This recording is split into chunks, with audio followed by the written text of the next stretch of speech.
tahunnya itu. Kemudian apa yang disampaikan oleh Pak Dadang Al-Hari? Ternyata di situ Pak Dadang Al-Hari tidak memunculkan ilmu psikolog, ilmu jiwa, tetapi di sini yang dijelaskan hanyalah surat Al-Maidah ayat 90-91 tentang minuman keras, bahaya minuman keras ini. Ini Pak. Ternyata setelah kita kembali, oh, ngono di poso yang ditahan supaya ini tidak hanya ditahan minum, ternyata minum supaya nanti tidak menjadi yang serakah terlalu jauh minum minuman keras. Ini wis dibatasi Pak, makannya dibatasi, minumnya juga dibatasi.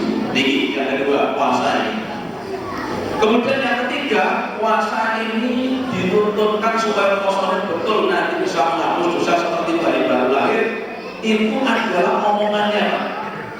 Pembicaraan kita ojo sampai bicara yang bisa menyebabkan dosa. Ini dilatih dalam sebulan dan nanti dipraktekkan 11 bulan yang akan datang, sehingga lisan manusia betul-betul suci. Sering baca Subhanallah, Subhanallah, Maha Suci Allah. Kalau sudah lisan mengucap Subhanallah dan hatinya juga mengucap seperti ini, berusaha keras omongannya supaya bersih dari dosa, perbuatannya bersih dari perbuatan-perbuatan dosa. Berarti mau Subhanallah berbuat dalam tingkah laku, dalam akhlak ini. Jadi insya Allah kita puasa kita akan aman Pak. Ternyata dalam prakteknya bahkan lesan itu banyak berbicara sekali lain. Omongannya ada pertentangan, adu emosional, tambah omongan itu terjadi. Gitu kan? Wah, kita betul menjadi omongan ini. Kalau saya pernah membaca tentang Takwil dulu, Nabi atas jauh itu kan, lesan itu dibuang-buang di sini. Irung si cedek itu buat kalu ngomong. Sampai lesan ngomong, ya Allah, kenapa saya ini yang tersisa hanya lesan saja? Tapi hidung yang benar juga tidak, dagu yang benar juga tidak. Kenapa ini terjadi demikian? Di dalam hadis itu didakwakan dia mergo memolesan omongan sampean ini, ternyata berita menjadi hancur berantakan mulai maghrib sampai maghrib, jaga timur sampai jaga barat, iso geger omongan itu. Ini tidak disebutkan dalam sejarah pesantren yang dipakai. Jika di zaman Rasulullah dan Utsman bin Affan dulu, Utsman bin Affan sebagai khalifah dari presiden dibunuh oleh Abdurrahman Al-Ghafiri. Ini juga karena omongan seorang yang bernama Abdullah bin Sabah. Abdullah bin Sabah itu saya katakan sebagai provokator, terjun dari provinsi ke provinsi untuk membakar semangat rakyat benci kepada Nabi, kepada siapa? Utsman bin Affan. Karena Utsman bin Affan provokatornya sehingga orang didukung oleh lawan-lawan politiknya. Apa yang terjadi di situ? Utsman bin Affan sudah kurang tinggal ngaji terus oleh sahabat kita Utsman bin Affan ditanya Utsman, orang-orang akan membunuh kalau Utsman, orang tak ada sekitar ini, muka belakang tangan terbakar di akar sudah ada orang-orang akan membunuh Utsman. Jawabannya, aku berserah diri kepada Allah. Umurku tinggal 3 hari, aku sudah ketemu saudara-saudara yang sudah meninggal dunia ini.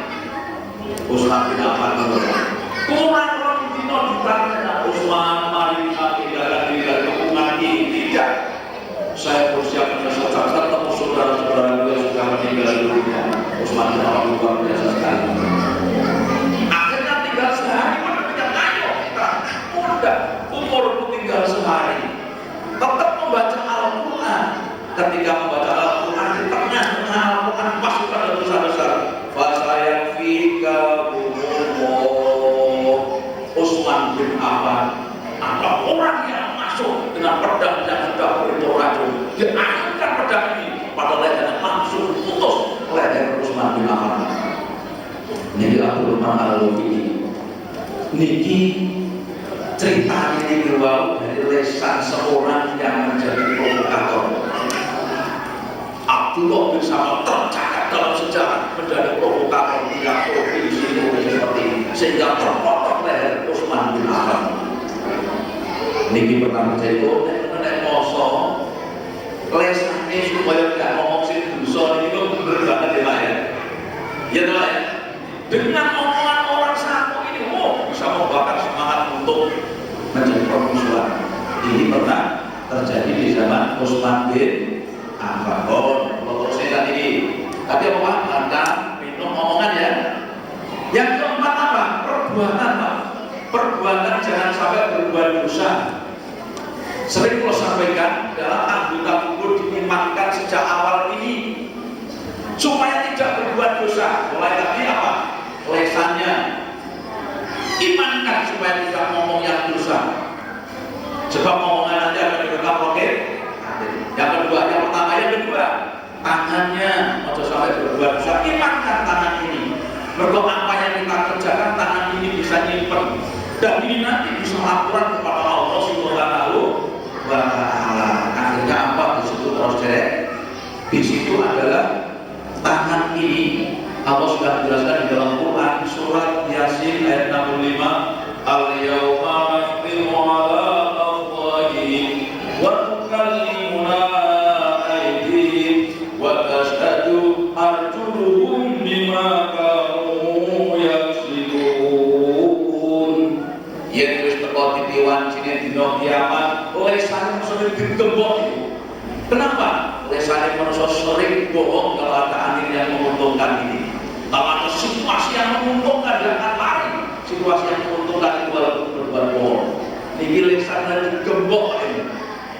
Padahal kalau orang yang bohong ini, kata Nabi kalau manusia di permukaan bumi jadi manusia pembohong, malaikat akan menjauh 1 mil. Karena manusia pembohong, karena malaikat berbau bangkai walaupun dia masih hidup. 1 mil kalau saya lihat dalam kamus yang Indonesia. Jiriknya Belanda itu 1000 meter. 1000 meter ini modelnya jadi 1 kilometer. Kalau di Prancis 1624 meter. Berarti 2 kilo kurang 1,5 kilo lebih. Malaikat tidak mau mendekat. Kalau di Jerman 7.000 meter lebih. Jadi 70 lebih. Mulai dari Allah ternyata tidak